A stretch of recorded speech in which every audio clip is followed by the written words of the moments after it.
This podcast is a proud member of the Unidentified Network.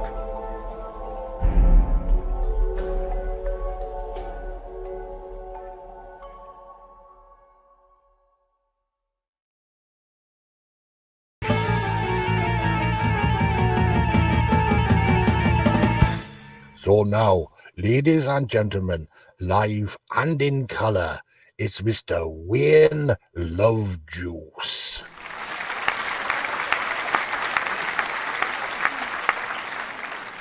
The other day I produced a Louis, had a chat with an interesting chappie who said that the YouTube algorithm really aren't that happy. If a channel only broadcasts once a week, so we decided we can text ya whenever we've got a piece of news in our new book on the track extra.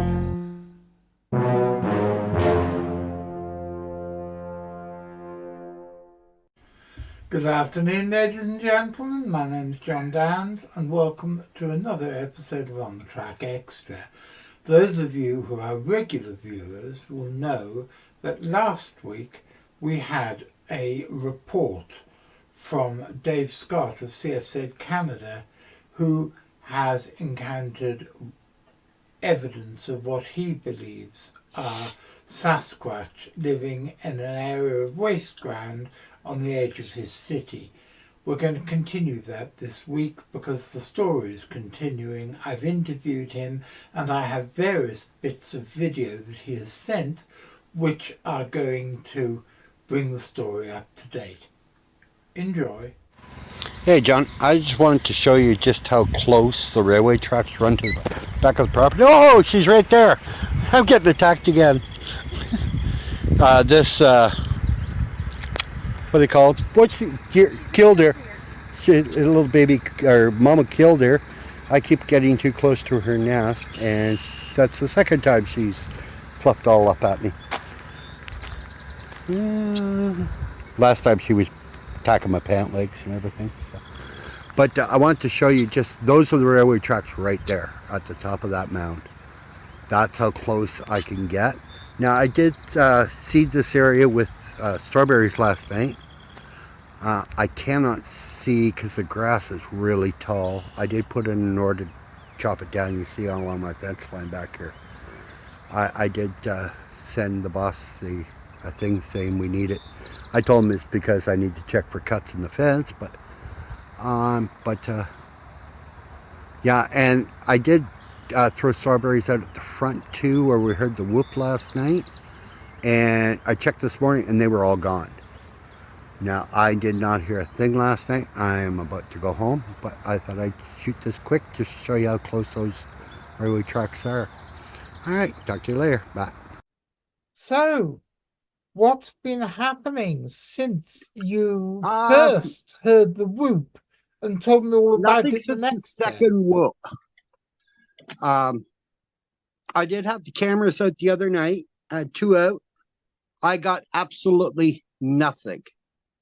No birds, no groundhogs, nothing. And that seems to be par for the course for the last 2 weeks, is we're getting nothing on the trail cameras.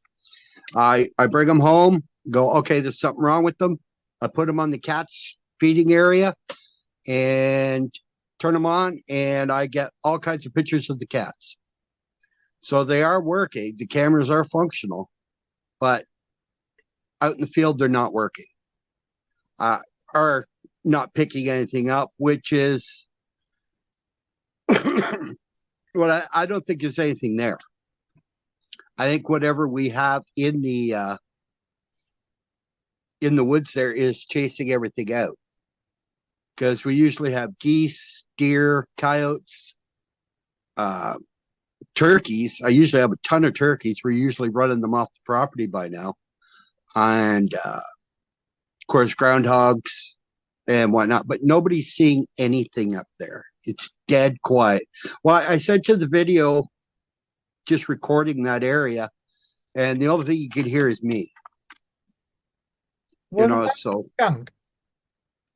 Yeah, so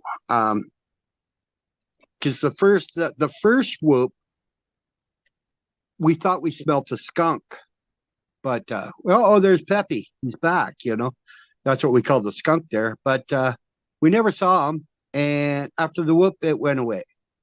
So whether or not Mr. Stinky is whatever's out there is also a stinky, or he just eaten a skunk, So we're going to try to go back out. We're going west. If you look on the overhead map in Google Map, we're going about I'd say about a quarter of a kilometer past behind the Rona. There's a road that goes right down to the river. We're going to go down that road and park. We're going to get out. We're going to walk east along that bank back to Hyde Park Road, or as far as we could get with all the fencing behind Rona. Because in Canada, it gets a lot of walking the tracks. We're not allowed up there. So we're going to do it on the riverside and see if we can find a game trail back up. And if we have no results there, we're going to go west down around the bend of the river and see if we can get anything there. Now, it's supposed to be 40 or 41 today, so it's going to be a hot one. So that's probably about all we're going to get done today. Wanda has already requested I do not go early in the morning or late at night. She's afraid we'll get them whether they're trying to go to sleep or when they're waking up, and she's worried about the danger factor with just being Carol. Because I'm out of bear spray right now. I have none that is usable. So once I pick up some more, I don't mind going out at night, but I have to agree with her with no solid line of defense, just in case it is a bear. The big hairy guy, I'm not worried about because I think he wants as much to do with me as I want to do with the I don't know, ghosts. So I figure we might be able to catch her on film. We're going in with 2 GoPros, a camera, and 3 cell phones mounted. So we're going to have lots of video running on both sides. So hopefully we will find something. I've got a pound of hydrocal, which is dental plaster. If we find any tracks, we'll make them. I was really excited. I'm actually going back through my photos right now because I forgot to send you the most important one. I got to see if it's there, and that is the thing lying behind the log. So I'll get that to you. Those are from 2011, anybody. So it's not this expedition. So not this study, I guess. It's not really an expedition. You heard, Go ahead, Dan. You heard a second whoop, didn't you? Yeah, there was a second one on Saturday night. We had a vehicle being delivered, and when the truck pulled up to drop off the paperwork and everything, he hit his air brakes, and they, that sound trucks make and it whooped at that. So I don't know if you read the write-up I sent. In Canada, one long blast on a horn is to get off the tracks. It's a warning sign. So there's no level crossings that would have been that close. So the conductor obviously saw something on the tracks.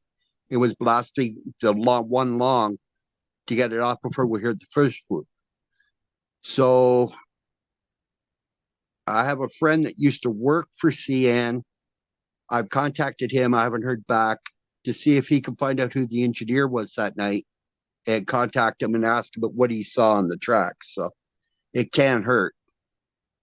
It's fantastic. I think Robin pointed out to me, she goes, probably if we went and talked to some of these engineers, if we can get in contact with them, and Riley does know these people, maybe we could get some more Bigfoot reports in Canada too, because if they're traveling on tracks, that's probably a good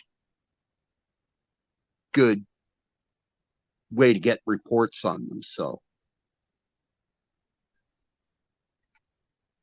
Did you freeze? Oh, no. Okay. No, I'm just thinking. That's the thing. I don't think I've ever heard of anyone doing that before. I think that's a brilliant idea. Yeah, it was Robin. I can't take credit for that one. I'm trying to turn it up because my allergies are still kicking the crap out of me. So I'm but 3/4 deaf right now. So see, I advertise my books everywhere I go. Well, ladies and gentlemen, we're going to be republishing his children's books very soon. Yeah. This video was brought to you by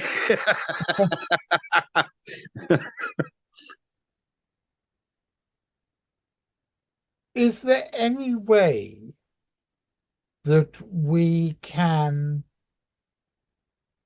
put trail cameras around the field from which the sound came?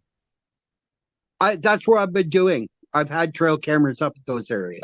Those I want to show nothing. Yeah, and they've shown nothing. I want to go hopefully Thursday or Friday. I want to go up to work. I got to work Friday night. Oh, I have to go to work early Friday night because the girls need the Jeep because they have a craft show. So they need the Jeep because it stores everything. I have to go up early. So what I'll do is I'll take one of my favorite. It's my oldest cam, but it's my favorite cam because it's reliable. And I will go down and try to get near the tunnel that goes under the tracks. You know the video I sent you where I'm saying showing you how close the tracks are. If you come just west of that, in behind the building, there is actually a tunnel that goes underneath. So I will see if I can get a tree or a good location to put that camera. Now, Robin mentioned I might be putting the cameras up too high, and that's why I'm not picking anything up. I thought I had the camera on the highest sensitivity, but maybe it's because it is getting old. My cameras are getting old. Maybe it's just not picking up anything. So it's not triggering no matter what I do. Because the cats are close when they trigger it. So I may have to, I start at 6. Yeah, 6 on Friday. So I have to be there for 3. So I got 3 hours. So maybe I'll do some field testing with the camera with me walking across and make sure it triggers. And then I'll put it up. And if that doesn't work, I'll put up another camera. Does that make sense? It's the fact that the animals have all disappeared is the thing that I find most. I find it very. I don't like it. I really don't like it because we're used to the raccoon coming up and trying to beg stuff, and the turkeys coming in and pecking at the chrome, and we got to run them off. And the geese, of course, we had Ben and Nettie. We had 2 mated pairs there this year on nests, and they're all gone. The only thing I have left are the killdeers out in the parking lot because killdeers lay their nests on gravel and that. Yeah, the grand. Yeah. The only excitement I had there was Sunday morning. I went up back to check on her to see how she was doing. I'll call her Mama. I went up, and there was 3 crows trying to get her off the nest and steal her eggs. So I ran all the crows off, and then she came back down and settled on her nest. So, but that's all I got. And every once in a while, you'll hear killdeer out near the swamp area. You'll hear them get really agitated, like they get agitated. She gets agitated at me sometimes if I get too close. You know, that, and she'll be fluttering and puffing herself up. And so, but that's it. Just seems to be the killdeers left. You know what I think you ought to do? I think you need to find another local field. Another what? Another local field, and put the cameras up and see if there are animals in the other locations locally rather than That's a good idea. I was going to go down that road and check and see if there's any signs of activity. I never, and if there was, I was going to put the camera up. But I think that's a great idea, is to go down there and just put a camera in that area. The whole thing of the scientific method is you come up with a hypothesis, and the current hypothesis is that something has driven away all the animals. Yes. So you test that hypothesis by finding another local area and seeing if there are animals there as well. So I think that's the next thing for you to do. Yeah. Okay. Well, I'll have my little scientist with me this afternoon. So with Carol, she's very strong. I don't know if you ever seen her presentation on cryptids. No. No, I got to get her to record that and send it to you. She used to do it for grades 5 and 6 every year at school. And she honed it. She did it for the Science Librarians of America. And she did it for the TBRC at a meeting once. So it's actually quite a nice, simple little thing. But of course, she's a big fan of Grover Krantz and Hubbleman and the original, which were very big on scientific method. And then with the TBRC, we had a lot of contact with John Beggerdahl, Jeff Meldrum, who really preached the scientific method also. So she was brought up in the cryptid field like that, where I started with UFOs, as you know, when I was a kid. And so back then we didn't have how to do it scientifically. So I'm not as, I try to stay in, but I forget things. You know what I mean? I just haven't practiced them enough. Other than, I think my 2011 was my best one, but I think Carol also told me, she goes, you need to go back out and re-record all those areas, take pictures of that area. So that was, is it November the 11th? Yeah, November the 11th, 2011. On the 12th, and I'm actually looking for these pictures right now, we went back out and recorded, because there's one picture on the 11th where I had something following us through the woods. Brian's the young lad in the picture. And we got really annoyed at it. And I got mad, took my camera and put it on rapid shot. And I charged into the woods to take a picture. And we didn't notice till we got home. We had it on the big screen. This one here, actually. And Carol noticed it. She goes, there's something behind that log. And it's a big, big log laying on the ground. And you could see fur coming up over the back of it. Now, it might have been a wild hog, because we did have wild hogs there. I had been followed on the 10th at that location, because I was there for 4 days, or 3 days. On the 10th, I got followed by a cougar, which is, or a mountain lion, or whatever you want to call it. And it kept chuffing at me. So that's why I never went out alone. I have not been out alone since, where I'm not familiar with really familiar with the area. So there was, I need to do exactly what you said. I need to get cameras. And I wonder if I should go east and see if I can find a spot too. We're getting more into a more suburban area as we go east from the dealership. But there is one big patch of forest that goes along the tracks on both sides and then goes up. I'm wondering if I could get up in there and put up a camera too. Put up cameras at both locations might be pretty good. Well, I'm a great believer that you cannot study an unknown animal in an area without seeing the effect that it's having on all the other animals in the same ecosystem. Yeah. Yeah, because that's where my deer are coming down, is from that east of us, because I usually see them at the east end of the property. I sent you the video, or did I send it to you, me driving along the back fence line? And I said, this is usually full of deer and turkeys, and it's this big empty field. I can't remember. I don't think so. I don't think I might have sent that to you yet. I was when you get that. You can send it to me. I'll then put it in the. I'll edit. Okay.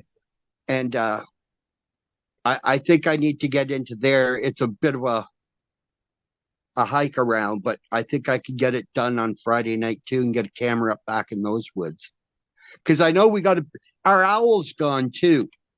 Because half my fun at night at work was I'd come down and stop the truck and he'd go, who? And I go, it's Dave. And he'd go, who? And I go, it's Dave. You know, so it was just a way to break the monotony. But even he's gone. You know, for an owl to leave for anything that's kind of unusual. Usually owls don't give a hoot, you know. They just make more noise. But that owl has dive bombed Catherine and Wanda. You know, when they're driving, it'll fly by and fly in front of the van for them. You know, so he wasn't shy, but even he's gone now. So there's definitely something going on. Now, whether or not somebody's in there clear cutting or living in there, maybe there's humans living in there. It doesn't explain the whoops, but actually it doesn't explain anything because turkeys don't care either. No. So we need to find out. Basically, the next stage is to see how far this lack of animals spreads. Yeah. Well, that's the whole thing is I can get down. The tracks actually go down. I can get on the riverbank there and I can walk all the way back down the Thames. And it goes all the way back down to where the Elgood Trail comes, which is where we've had multiple Sasquatch sightings. Yeah, around St. Thomas, which is just south of the city, which connects to the Niagara Escarpment, which has tons and tons. Shane and I will be out there probably after Robin and I get back from Algonquin in the first week of August. So, but Shane and I are going to go up into that Niagara Escarpment. I'm just going to go by coordinates I have for actual sighting locations. And it's probably just going to be, you know, a 10, 12-hour dive into the escarpment because I'm not that close to it, and neither is Shane. So, but we want to go. Hey, he doesn't mind hiking into the woods with his old Uncle Dave. So, some kids are good. My cat is trying to block my light. Can you see his shadow? Yeah. Say hello, Cat. Cat. Say hello. Hello, cat. Hello. That's the CFZ cat. Canada cat. fantastic, David. I'll give you a shout. Give me a shout when next time anything happens, and we'll Okay. carry on doing this. Okay. Well, I'll be home tomorrow morning, so if anything happens this afternoon, I will give you a shout, and we can go over it. I look forward to it, my dear. Cheers. Awesome.